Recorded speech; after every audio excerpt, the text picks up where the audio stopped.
Welcome to Two's Country and welcome to Cornwall. This is Mousehole, which is just a stone's throw away from Land's End. In fact, it's here.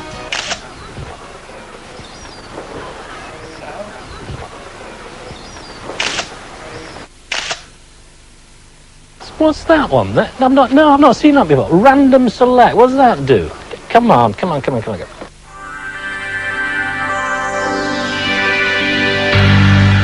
Wow, that's good. What do? You put all the maps into the thing and it just selects them right?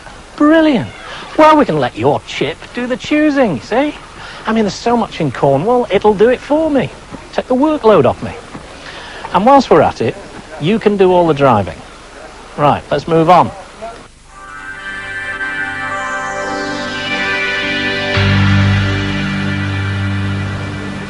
Henry VIII. Not only did he have time for 6 wives, he also had time for about 80 castles all the way along the southern coast. Although they weren't really castles, they were artillery posts. They were here because he was worried about Rome having a go at him. This is Pendennis Castle behind me. Pen means at the head of, and Dennis is, just like the Welsh, dinas, which means castle. Cornish and Welsh are very, very similar. And that means it means castle at the head of. And boy is it, because behind me is Falmouth, and this place is perfectly situated, sticks right out into the sea. That's that bit behind me that Henry built, and this is the grounds that his daughter, Elizabeth, built. And because she made it so big like that, it became a military base that lasted throughout all the wars, right the way up to 1950. Look. It is interesting because there are bits all over the place from all the different periods. Do you want to go and have a look at one of those bits? Yeah? Which bit? The tea room. That really wasn't on the list. Oh, all right. I give in. You win. You know, I wonder if Queen Elizabeth ever came here and had a nice cup of cha whilst they were building a castle. I suppose we'll never know. Right, time to roll the dice again.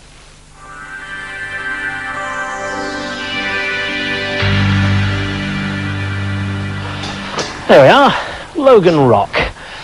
What? You had to drive for 50 minutes? Oh, there's no problem with that. Anyway, not for me, because I managed to get a bit of shut-eye. Now, we have quite a long walk down to the rock. Yeah, it's about 15 minutes, so are you ready? You'll enjoy it.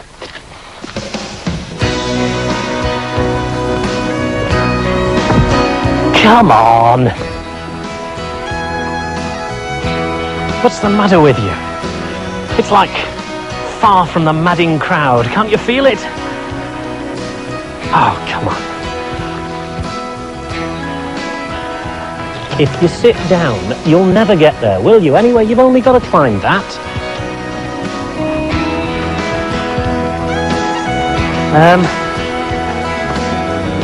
Actually, I don't know whether you should come up, because I think I may have gone the wrong way and we may have to go back down again. Or we could keep going up.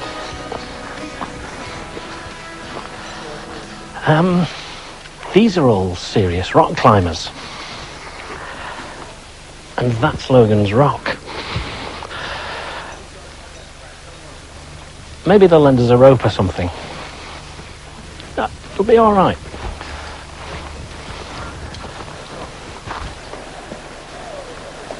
Yes. Well, had we been able to get to the rock, which is up there, it would have looked an awful lot like this. It's a huge, great rock, which you used to be able to rock with just one finger.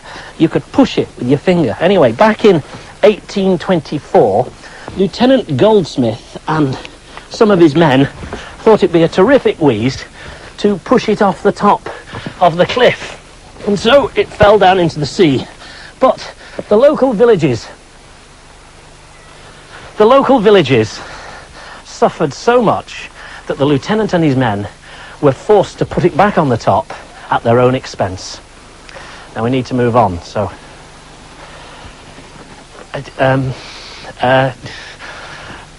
you press it.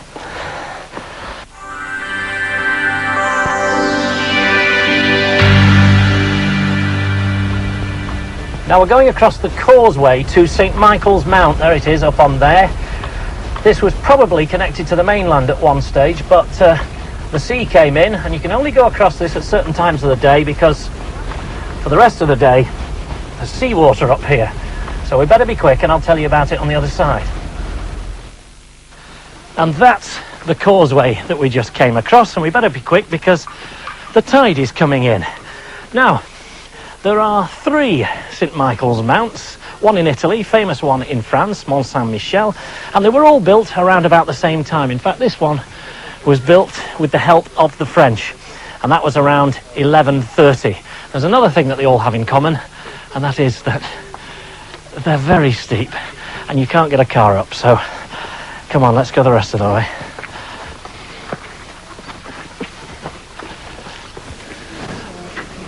I know they look like a miniature garden from here, but those actually are the oldest gardens, and they're fairly substantial. The terrace gardens in 3 layers around the mount. And this lovely old sundial, which sadly is an hour and 22 minutes out.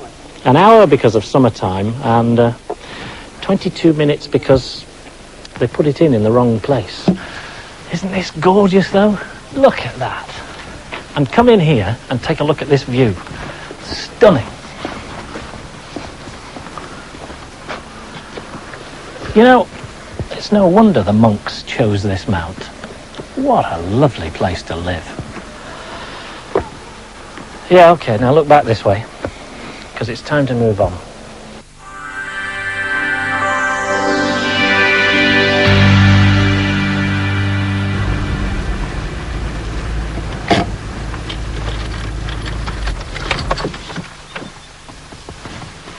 Look at there. Jolly good, right. Okay, now you're going to like this. The Cable and Wireless Company at Porthcurno. Let me show you first of all. If you come round here, see the beach down there?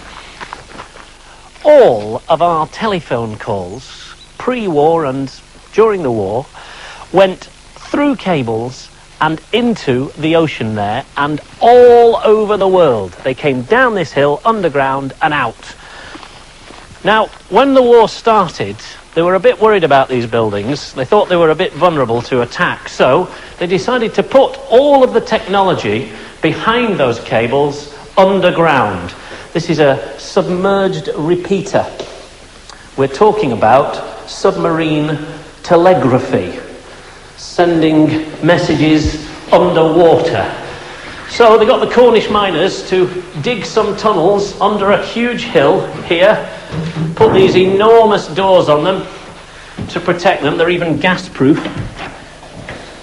And they put all of the technology down here. 2 huge tunnels, that's the plant room or where the generator is, so that it can be completely self-contained. Another tunnel going off that way. And down here, some of the early telegraph systems, because of course that was the first bit, sending telegraph messages. And I love the way they're all in little cute wooden boxes. All sorts of different kinds of machines for sending messages out, and also a huge map on the wall which shows Porthcurno and all of the cables going out across the Atlantic and all over the world, bouncing off various places. And I'll show you. This is digital communication, not like we know it today, but digital because it's done in little dots. If I turn this on, start sending the telex from London, it goes to the Ascension Isles, and then it comes around here to Cape Town, and there's my message that I've just sent being printed out.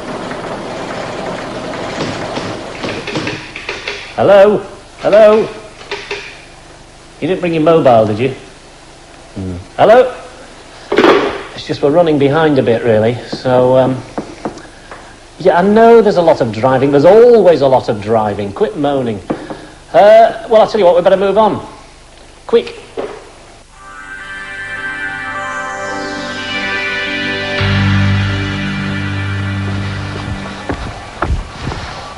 Look. What is it about you and maps? What are you looking at now? Logan's Rock. Yeah, it's that place we were at this morning. What about it? Well, it's over there. And we've been all the way up there and come back to here. Oh, well, never mind. Anyway, this is the Minnick Theatre. It's spelt Minack, but it's pronounced Minnick. And it's brilliant open-air theatre right on the side of the cliff. And it was started in 1932 when they put on a performance of The Tempest. And that's the lady who started it, Rowena Cade. It's her garden, which she bought for £100. And she was involved with a local repertory company who were looking for somewhere to put on The Tempest. And she said, well, why don't you use my garden? And what they did was they levelled a bit of the area down there, turned it into a lawn, which it isn't anymore. Come with me, go under there. It says staff and players only. You can be a temporary thesp. I'll take you down to the stage. Doesn't it just make you feel all thespy? I remember my time. My liege, your sword. Well, that was it. I only had a small part, and then I died, lay down for a bit, and then I had to exit stage left. But we won't do that just now. Do you know that when people come and watch performances here, and it's sold out almost every night, and people want to take part in the performances from all over the world, the audience sit with Cornish pasties and a glass of champagne. Yeah, I'll sort you something out later, all right? I'll rustle up something. Now it is time to exit stage left. And they've put the name of each production on the back of one of the seats. That was the second one, 12th Night. No, that wasn't the one I was in, 1933. Cheeky devil. I'm sorry, I've tried. I need a prompt. No, not that. No. I'll tell you what, it's time to change the scenery.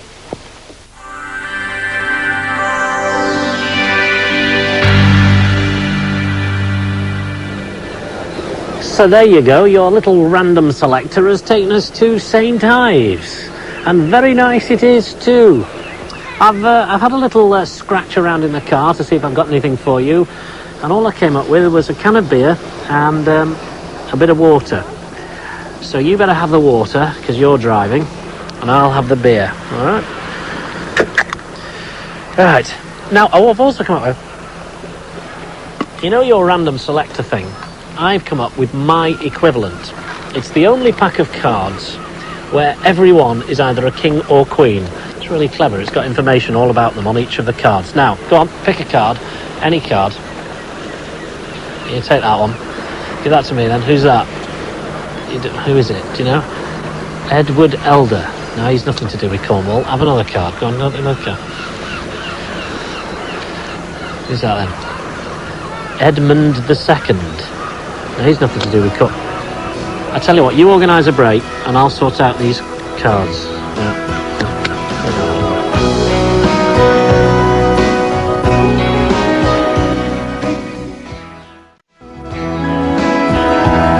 No, I don't think he wants to play.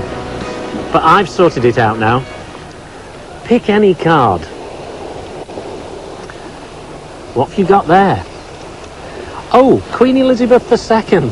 Well, of course, she's connected to Cornwall because her son is the Duke of Cornwall, Charles. And pick any card. Well, would you believe it? Edward III. Do you know that he was the first Duke of Cornwall? 1337. And now the eldest son of every king or queen automatically becomes the Duke of Cornwall. And they don't get any money from the state. They get all the money from the Duchy of Cornwall. Another interesting fact, some of the duchy is not actually in Cornwall. Now, sup up, because we've got to move on.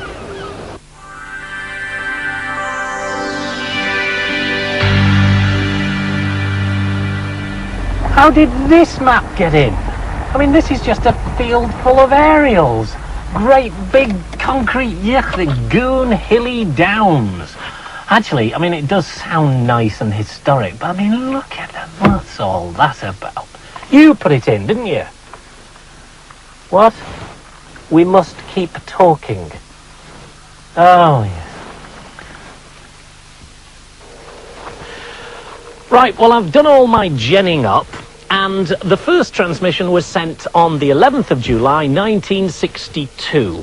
There were 3 of these stations around the world. The other 2 were the golf ball shape, but this style won the day, and now BT have 4 Earth stations around Great Britain.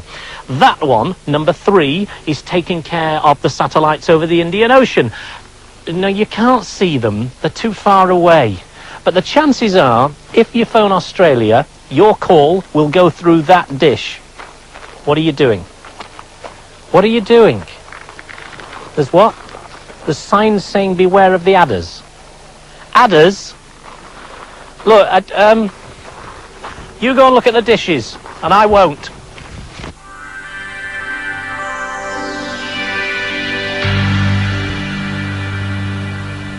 You've got me in a silly hat again, haven't you? This shaft has only just been rediscovered, and we're the first members of the public in over 100 years to go in it. That's if they let them in before. Come on in. Now, they've replaced all the old timbers in this section with new ones, but they've put them in exactly the same way as they were before. And then we get into the stone tunnel with a stone roof, possibly late 1600s or even early 1700s. They're not too sure. They reckon that the mines go back to 2000 BC and the Beaker people. Now that is where this shaft ended, and that is the actual size that the men would have been working in. Just that. But they went right down here to meet up with this shaft. But we're going to go on a little further, round here. The Beaker people brought with them knowledge when they came here all about metals. And they knew that if you mixed tin with bronze, with copper, you got bronze. They knew more about it than I do. And that's where the Bronze Age came from. They followed the shafts of tin down. That's a ladder, a road ladder. And then over there is a plank laid on the floor, which becomes a wooden road for the wheelbarrows to travel on. I'm trying to run my hat up and down it so you can see. The wheelbarrows would run along those planks and carry the stuff back out again. Of course, tin disappeared, or at least the mining for tin disappeared, when plastic came along, because the plastic served as the covering for metal to protect it. And that was the end of the era. These days, Givor's a museum, and you can do a bit of panning, mainly for the kids though, which is presumably why you're doing it. Have you found anything? Some gold, is it? Actually, it's iron pyrite, or fool's gold. How appropriate. Would you like to press your button?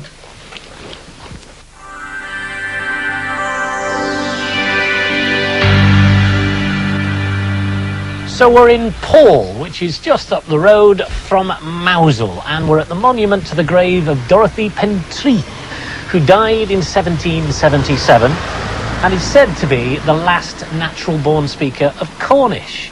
But the language is still alive, so how can that be? Well, because people like Philip Knight still speak it, so presumably you had to learn it, Philip. Wel, hynny'n gwirionedd, ddymbryd fi yn tafas yw tremen yn ertid ag yno fa gyrno yn rich. Tho rich porezo ddim disgi nefys gerio yn oddo. Absolutely. Now, that sounded to me like Welsh, but it was Cornish, was Of course, there are great similarities between Welsh and Cornish, but it was Cornish, I assure you. And did you learn it because you're proud of the Cornish Celtic past, or what? Well, there's no doubt about it. If you live in Cornwall, you come to love the place very dearly, you know, and it makes sense, really. If you're in Cornwall, you learn the language, especially if you're born there. What about Dolly? What was she like?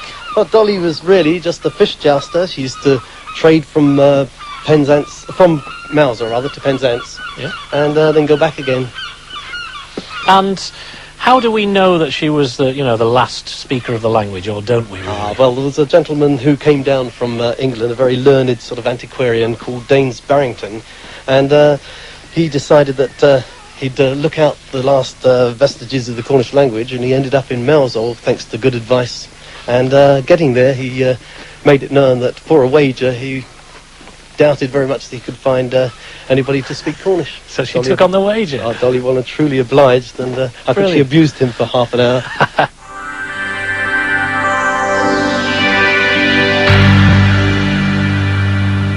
This is Chai Sauster. Chai is Cornish for house, and Sauster derives its name from Sylvester. So it's fair to assume that this was Sylvester's house, or at least part of it, because it's given its name to the whole area. And this is a prehistoric village. You know, talk about things being built to last. Earlier in the programme, we were looking at Henry VIII. Now, Henry VIII was 400 years ago. This hut was constructed 4,000 years ago. That was the hearth where they did their cooking, and this is where they prepared some of the food for the cooking. They ground corn on that very stone, which is why it's worn like that. And if you come out of one of the entrances to the hut, this is hut number 6. There are lots of huts in the village. You'll see some more absolutely spectacularly preserved. All of these bumps of gorse and stone make up the village. And from a prehistoric village to the global village of television. Press your chip.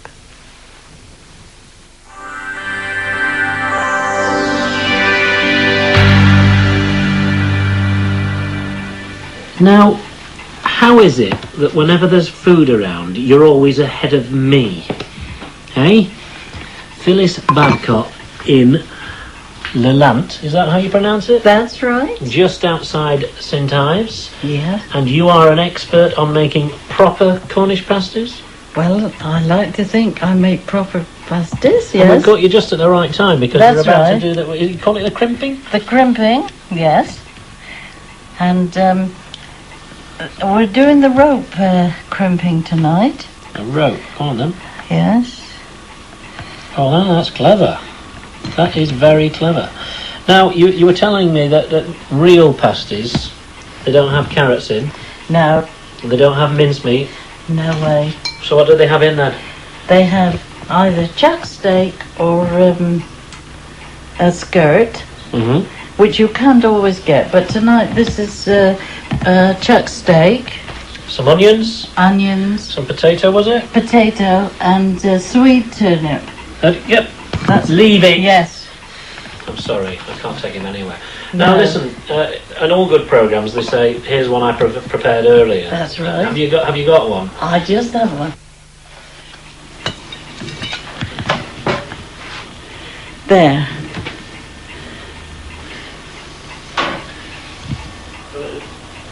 This is the way. Like that? So is that how we should be eating it, or should we be eating it on a plate?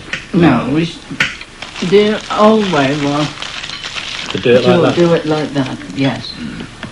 And you see, the miners would. They wouldn't. They might have had a bit of grease, and they would catch hold like that. And that is the part they would.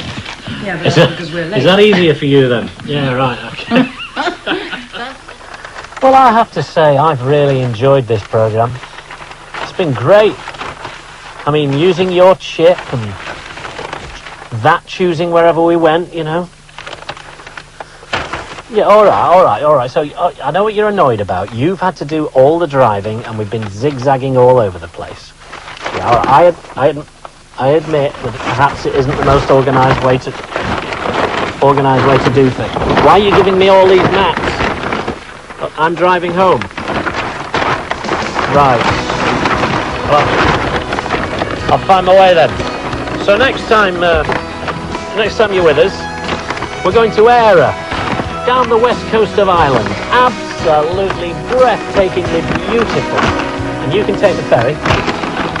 No, I'm only kidding. We'll fly. It's a treat. All right? Now then, home. Where's the MC?